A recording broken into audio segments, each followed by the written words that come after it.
My camera's all stuck here. And when my video uploads, I figure I would do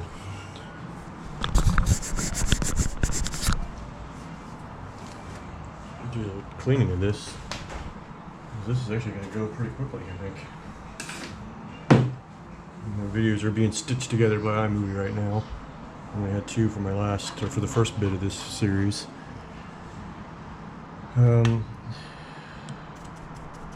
You know, a lot of it's just getting in here with a brush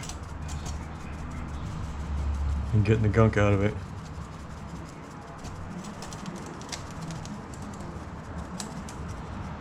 And then I'll bust the vacuum out and clean it up.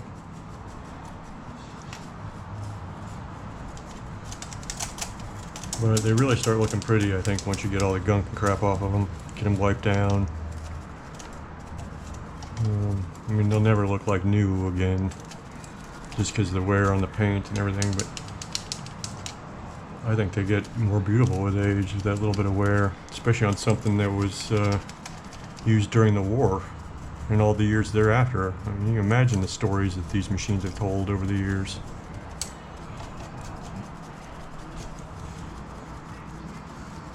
And, you know, I'd like to think that a machine that I've done will far outlive me. One of my followers on social media had made the comment that, you know, maybe one of mine will be featured in a museum someday. And I couldn't think of anything better. I mean, I don't know that I'll be remembered for having, you know, worked on it or not, probably not, but, you know, just a machine that I've had the pleasure of, you know, this intimate relationship with, of taking it apart, putting it back together, cleaning it out. Let's put a step. That brings joy to me to think that that's a possibility.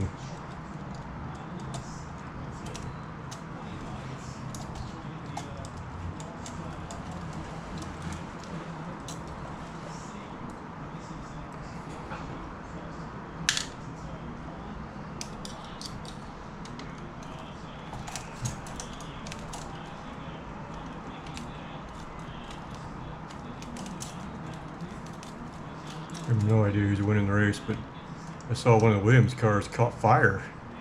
And brake problems, I guess. Like on the formation lap, or the, what do they call it, first lap? I think formation lap.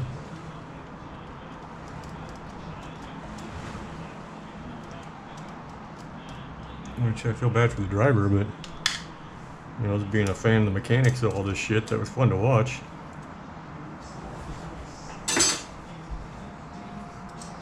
There's another little felt piece in here that you can see always needs to be vacuumed off.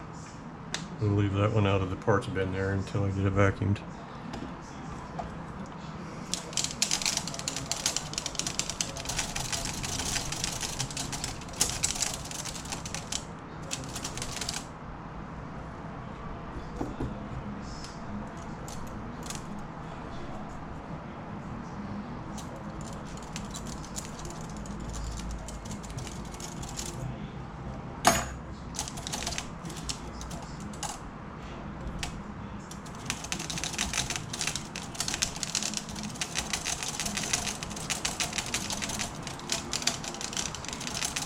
It's about time to get some new brushes, I think. They don't really dig in as well as they used to.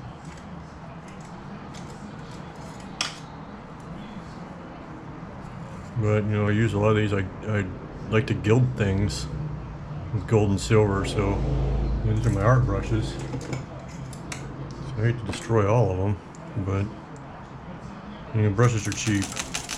And this typewriter will far outlast any brush that I'm using on it, so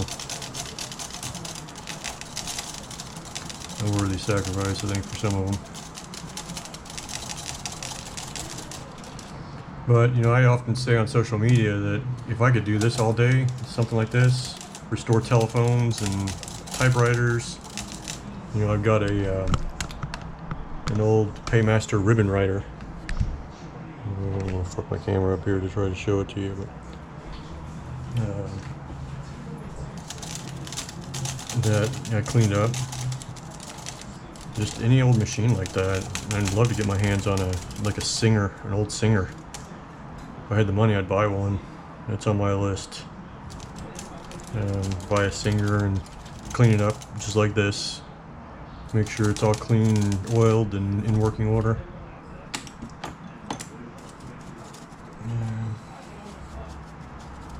Just love old machines. It's like the design of these things back in the day.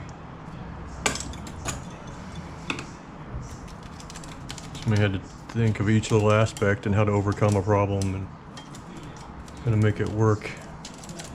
And they did it all with flathead screws. I mean, that's amazing to me. We got a fucking variety of screws now, Torx and hex heads and security bits and you name it. But we did everything with flathead screws back in the day. As frustrating as they are, I commend them.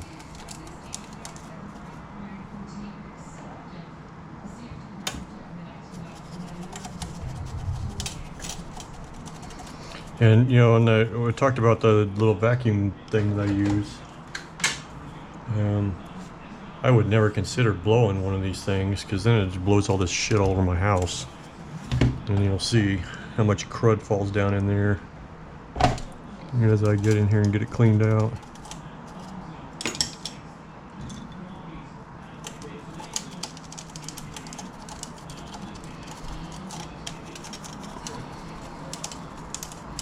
But I think I've done like 20 typewriters now. I'm sitting on, I've got 2 for sale. One that I thought about selling, but it's 1948 and it's two-tone. It's black and gray, and I fell in love with it. And it's got the tombstone keys, so it's kind of different to type on. I had it for sale, and then I was like, no, I'm keeping this machine. I like typing on it. Plus, I love to look at it. So I got 2. I've got one from 1940. I got an Aristocrat from 1941 for sale. So exact same layout, body style. But it's an Aristocrat, so I don't think it has the felts inside of it. As much felt as these Quiets do. But it's another portable. Another Royal portable.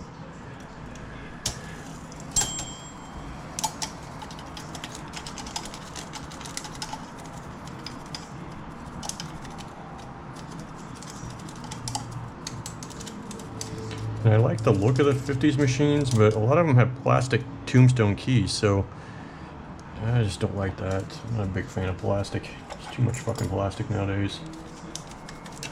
Metal and glass is heavy, and it's harder to work with than plastic, but you know what? I don't have fucking micro fragments of fucking glass and micro fragments of steel in my body that my body can't deal with like I do fucking plastic. So not only is plastic bad for the environment, it's bad for us.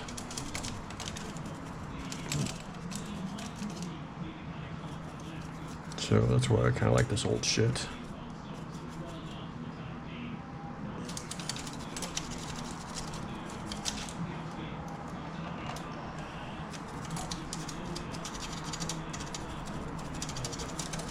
And really, it's just a matter of spending the fucking time trying to find the dust in there and knocking it loose.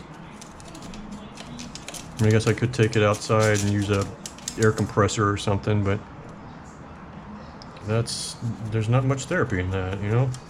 You take it to a fucking car wash and power wash it. This, you gotta sit here and look at it and think about it and figure out a way to get a brush in there. It's therapy to me. I'm not staring at a TV screen or social media. I'm not all worried about what's going on in the world in the news because there's so much fucking horror going on right now. This kind of distracts me from that, so a little bit of work, a little bit of brain power required for it is a welcome distraction this day and age.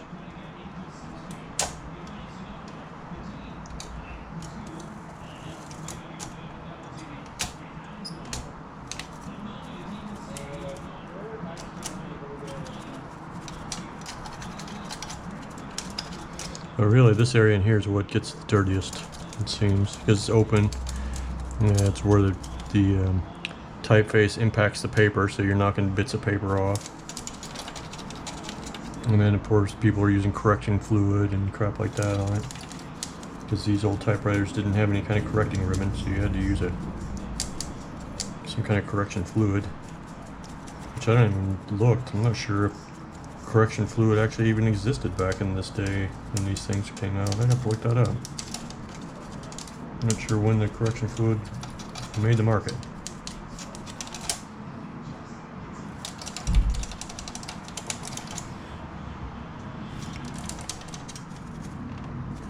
But I know, like, the IBM Selectrics have a correction ribbon in them, which are kind of cool. But, you know, I've worked on the Selectrics. I tried redoing one for my son because he likes the Selectrics. And I bought two machines, was able to make it into one, and I had it all working great. And then there's always a motor spinning in there, and I guess I didn't get one of the wire. It was like in a piece of flexible conduit. I didn't get it strapped down in the right place.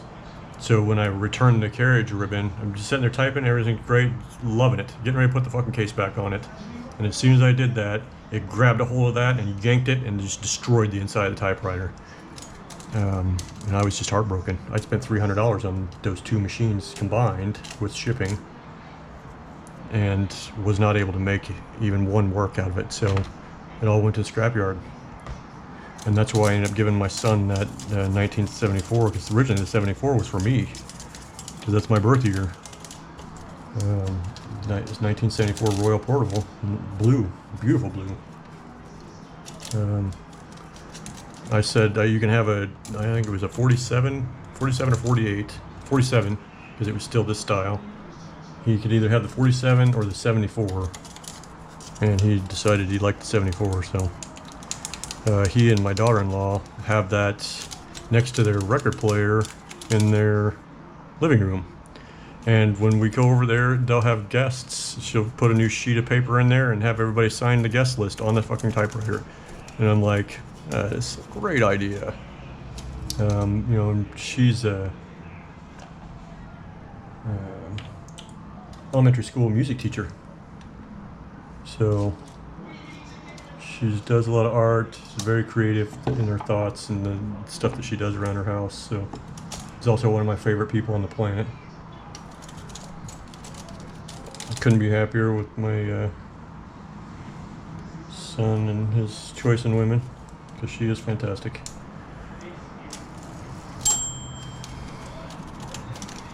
So that's always a fun part when they invite me over for cookouts or something to do at their house, is signing their guest list there on their typewriter. And she usually puts something, she'll put like a paragraph or something in the beginning describing what's going on, or what the event's about. So it makes it kind of fun. I'm always amazed by artists. I like to think of myself as an artist to a certain extent, more of an engineer. So my art is more like mechanical based, I guess, than like drawing or painting. I've always been terrible at that. And I can draw schematics and shit like that because it's square, it's lines, it's straight.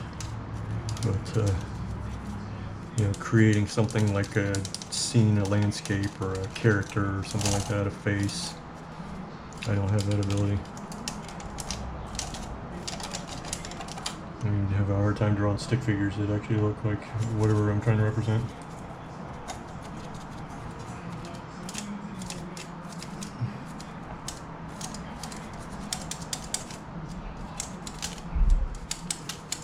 The coating coming off that. Looks like pieces of gold from the gilding, but it's too fucking big for that.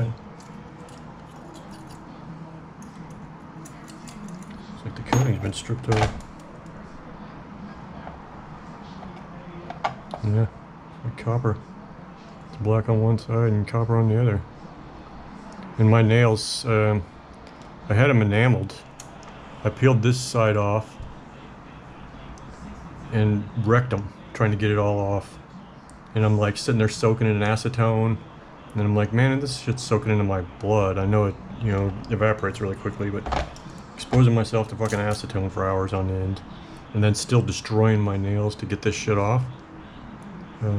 They use like a little mini Dremel at the nail place. I couldn't afford that this time, so I'm living with this fucking wrecked ass nails. It'll come off. Another thing you can judge me for in the comments.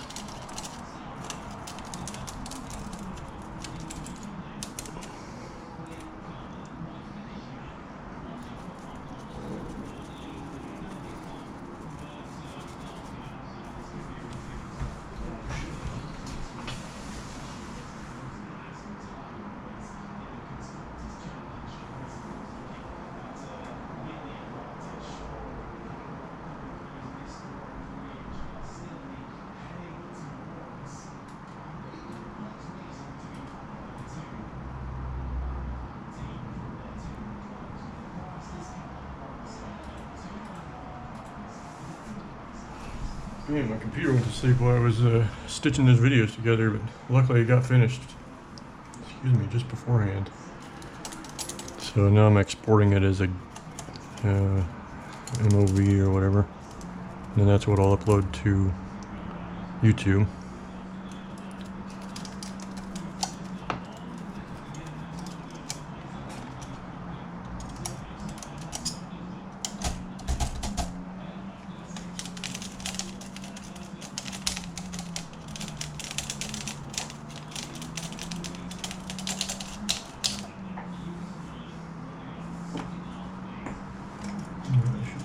Brushes soon.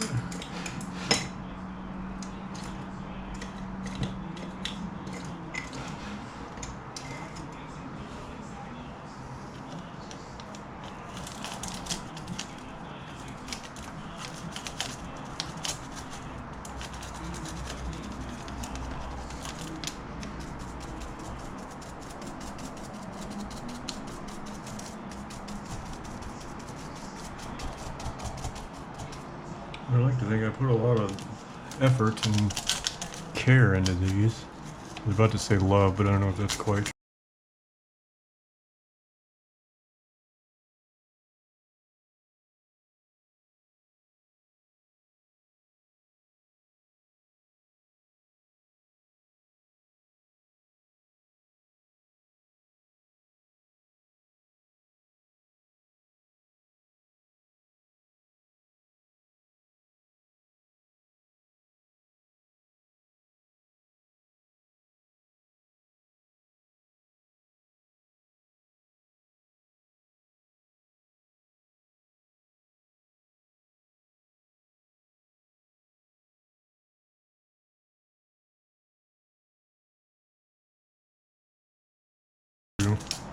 Love for the process, I guess, and result.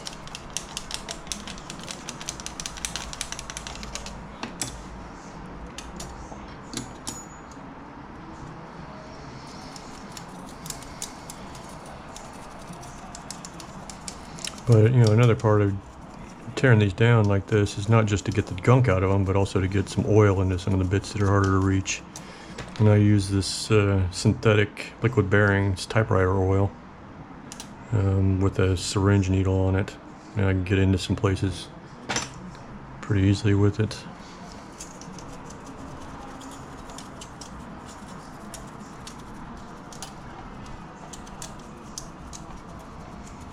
Really, it's just a matter of going through it all, knocking all the crap off of it.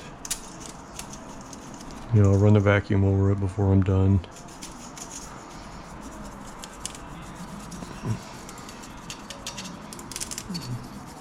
And then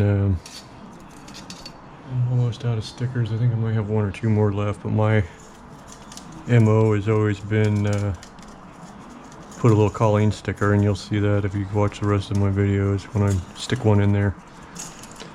So far all of my machines that I've put back out into the world have a little Colleen inside of them, or they did when they left my hands, so it's kind of my benchmark. And then if I take this off, I always find there's benchmarks on them, either scratched or written in pencil. Nobody's put any benchmarks, so nobody's had that carriage off. So if I take that carriage off, I'll put a 69 on there. I scratch it in there on the underside of this carriage. That's my benchmark, 69. Just because I'm like that. And it's unique. I doubt anybody else is fucking brave enough to do that in their typewriters. So you see a benchmark 69 on the bottom side of one of these carriages, you know that I've been in there. But, you know, since I'm not going down to the carriage, I'm not going to put that benchmark on it. It's just going to get a little Colleen.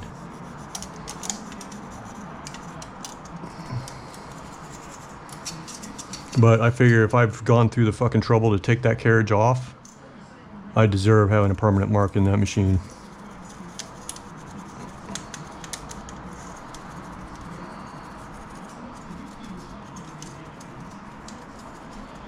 So, I look for it. If you've got one of my machines out there, you look for my marks.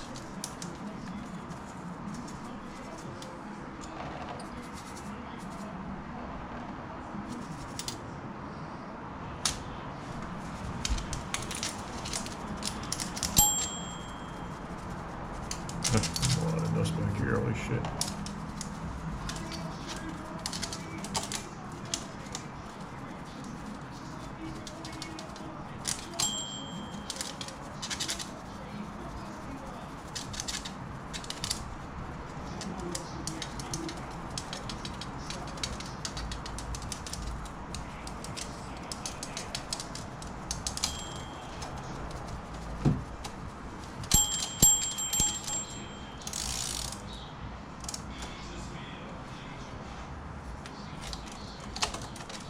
Challenge sometimes getting brushes in these places.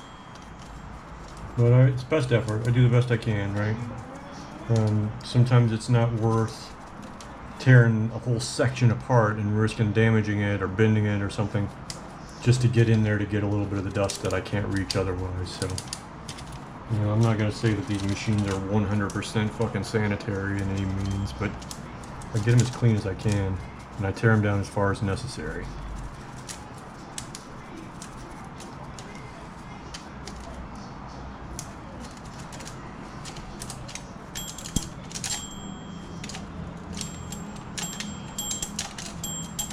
Fucking bell is my favorite part. There's a spring here that I knocked loose, damn it. You can see that or not. I totally knocked that spring loose.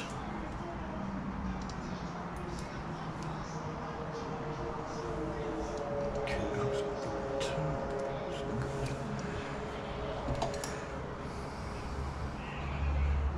this is the fun part to me, is like figuring out how to get the spring to fucking reconnect, right? Without disconnecting it completely. I'm gonna bend that around, I think, to keep it in place. If you can get a hold of it.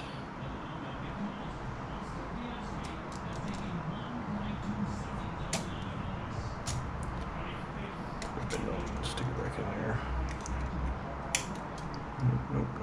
I'm getting off them. There, come on. See, you guys might find this fucking frustrating.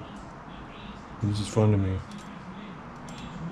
Now, I can't say that, like, when I was talking about taking the carriage apart, how fun that is to get that little ratchet bearing back in place. There's times, and it happens to me a lot on the 50s style casing, the bodywork on the outside, where I get upset, I get angry at it, and I just get up and I walk away. Come back. And usually after a walk or a beverage or something like that, glass of tea in my case. Change of headspace. Getting away from it for a little bit. Focus on something else. When I come back, it's like a breeze. Whatever it was I was struggling with. It was just a fucking snap to put back together again. So it was clearly I just needed a break.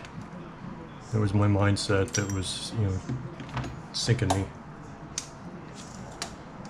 And I've heard studies about that, especially for IT workers. Well, office workers, I guess, in general. that get your ass up out of the chair and refocus every now and then. It really helps with your mindset, let alone your body.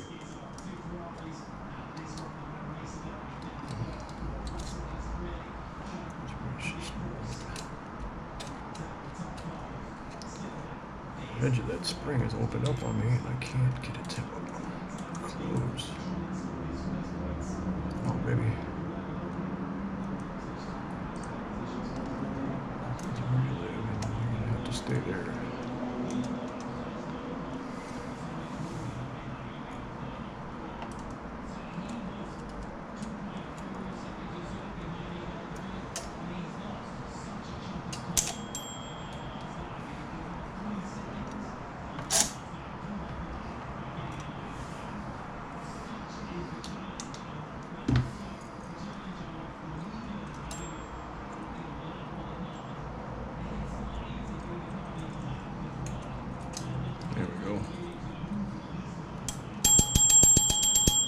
I wasn't pleased. I had it on there a number of times, but I wasn't pleased with the way that spring was opened up, that it would stay.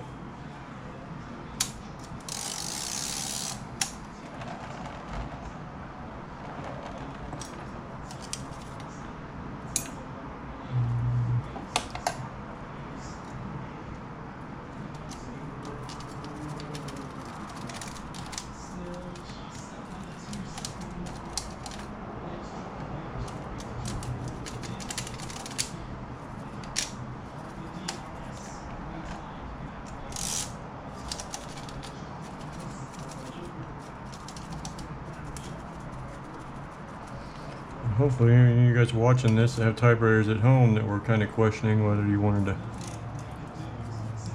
tackle a project like this, you can do it. You're good with tools and you understand how things kind of work. You'll figure it out just like I did. That's kind of why I'm looking for a challenge for like the sewing machine or something, because I feel like I can't say that I've conquered this, but I feel like I've achieved this for the typewriters. I feel like I could tackle just about any other typewriter now. Not to say that it won't have a challenge that I'll have to figure out a way to overcome and a different manufacturer or something. But I feel like I understand the workings of typewriters well enough now to where I could pretty much work on any machine if necessary. Or if given the opportunity, rather. I know there's a number of collectors out there that have machines. People like Tom Hanks or something like that. You know, I'd fucking love to restore a machine room. But, you know, dude's a real deal. He knows his shit. He knows way more about typewriters than I do. I don't know if he knows how to repair them or not, but he's definitely got money to buy ones that have been restored, you know, completely. And I've seen restorations where they've done complete repaints on them, and it looks like a factory refurbished. That's why I go completely refurbished. I don't do the refurbs. I do restored. Let's get it cleaned up, not looking all gross and horrible, and working reliably. And those of you that know me know that I put a 2-year warranty on my machines. You're gonna find that from anybody else, I don't think. I haven't seen it out there on anything for sale. Most of the ones I find on eBay are resellers, somebody that's bought it or had it donated, like Goodwill. I bought machines from Goodwill from like Seattle and shit as parts machines. That's where that 1974 machine that I gave my son came from. It was a listing in the Seattle Goodwill store. Had it on eBay.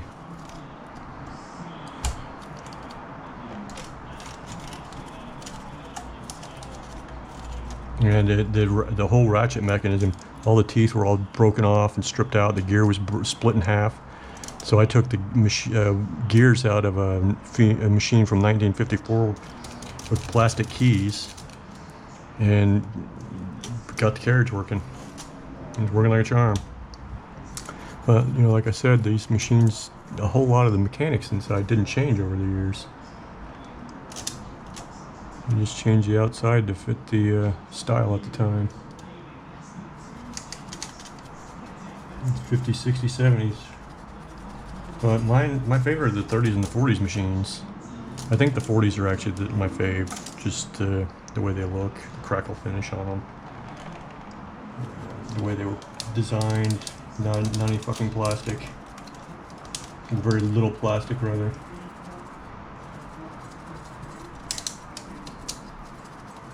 But you know, the 60s and 70s, well, the 50s I guess is when we started seeing the plastic keys. So that to me was the kind of the downhill. 40s were the high water mark, I think, for typewriter design. But I'd love to get my hands on a 30s machine or a 20 machine to restore, just for its challenge and to see the, you know, the contrasts and the similarities.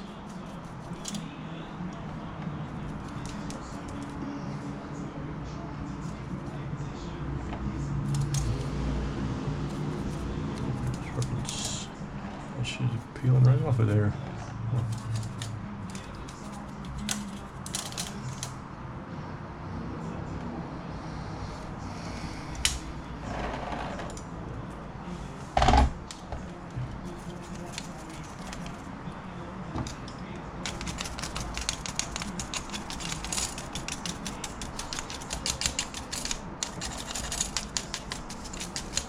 But, you know, a lot of this dust you have to hit from like multiple angles to get it out of there. It's been in there for so long.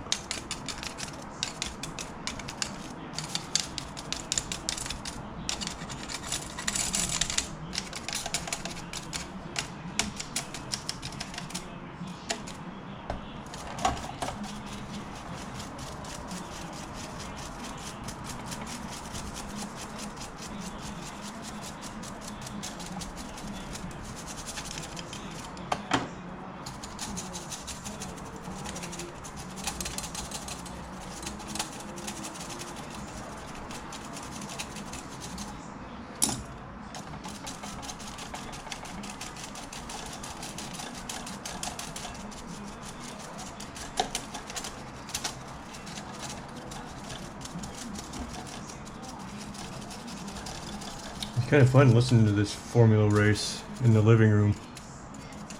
I like to keep the TV on. I live alone with Kitty, and I think it makes us both feel like we're not alone, like somebody's here. But listening to the F1 race in there reminds me of the old days, listening to the Indianapolis 500, because I'm from Indianapolis, born in Speedway, of course, or raised in Speedway. I guess I was born on the north side, but raised in Speedway there from birth. So racing, it's been part of me. I mean, every year you could hear the fucking track quite loudly from my house because it was just blocks away. See all the traffic and all the people going to the race. Saw my first boobies back in the 5 years old, sitting in traffic. I think we were going to see Jungle Book at the drive-in theater, and the race was letting out. I'm not sure what my parents were fucking thinking at the time, but they were still together. And drunk people everywhere. But there was a woman in a car, a convertible, driving down the street, down 16th Avenue, 16th Street there in Indianapolis, with topless. And my sister's, you know, a year and a half, almost 2 years older than me, so, you know, she's like trying to cover my eyes, and I'm like, no, hell with that. What is this here? Is, right? So that was always interesting. But, you know, listening to the race happening, you know, like in real time as you're playing out in the backyard, and you know, often somebody would have it playing on WIBC, the local AM station there. They were always playing it live. So I kind of got used to listening to the race, and even as I got older, you know, it was always blacked out there in Indy. So, you know, I'd be out in the summer, or I guess it's still early or late spring then, but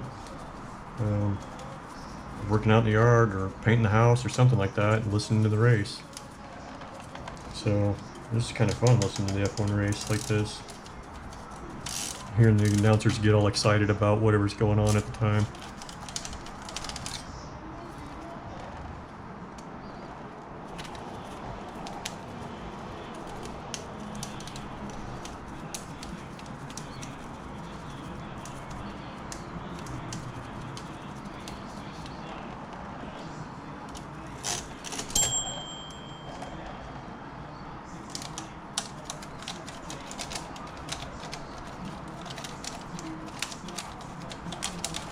Turn the volume down at this point.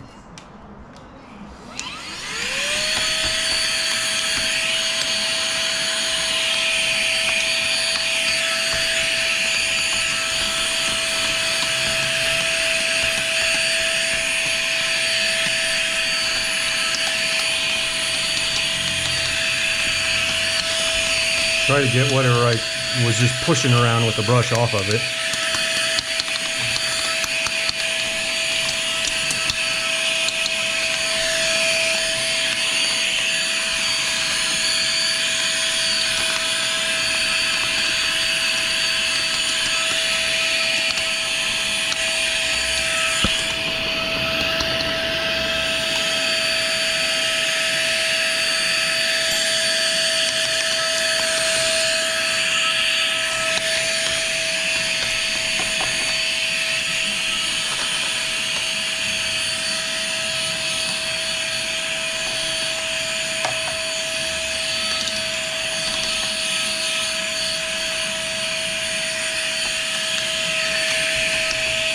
Smell like weed.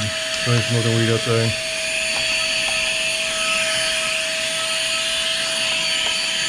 Yeah, sober from weed too. We gave up everything. I'm fucking teetotaler now. No weed, no cocaine, no alcohol.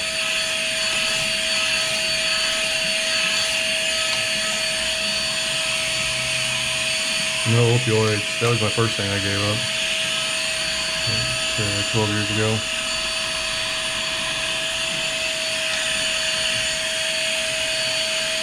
Nicotine, I'll have to give that up. That was my biggest struggle. I think that was harder than giving up the opioids. At least the opioids, I had help from medical professionals like stepping me down and keeping an eye on me. With nicotine, I was going it alone so many times. I quit so many times with that shit. And then everybody kept telling me Chantix. So I tried it. And that was such a horrible experience that I'm coming up on 3 years. It'll be 3 years for me in September, nicotine free. For the longest stint. And I have no plans on going back. I think the nicotine industry owes us all reparations myself.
I get all this crud out of the way. That way when I start oiling it, I don't have to worry about shit sticking back to it again.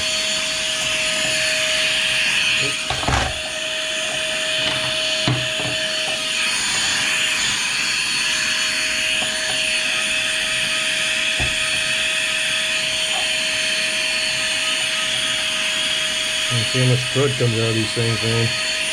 Like I said, this one is clean, comparatively.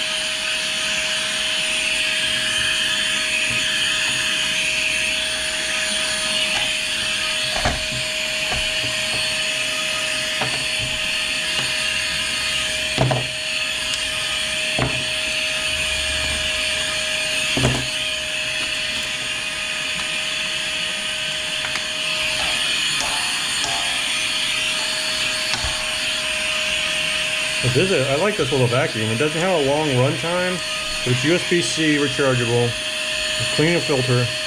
It's great for cleaning keyboards out. And you know, if you want to use the blow part of it, you could forgo buying cans of compressed air. But to me, this is much more versatile and useful than a can of compressed air is. I'm not worried about blowing this shit all over my house.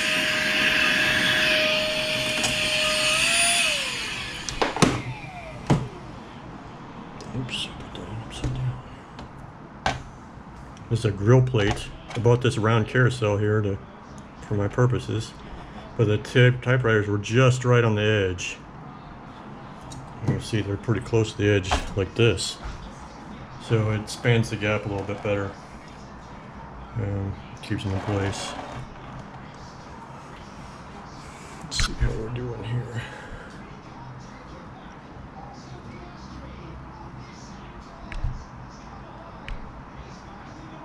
I don't know how much time I got. It's hard to see the video. Trying to gauge whether I should break it into another cleaning or oiling video. I think I will. I'm going to pause this. Next section will be oiling, and then I'm going to vacuum the case and shit, and then the final video will be reassembly. So stay tuned, y'all.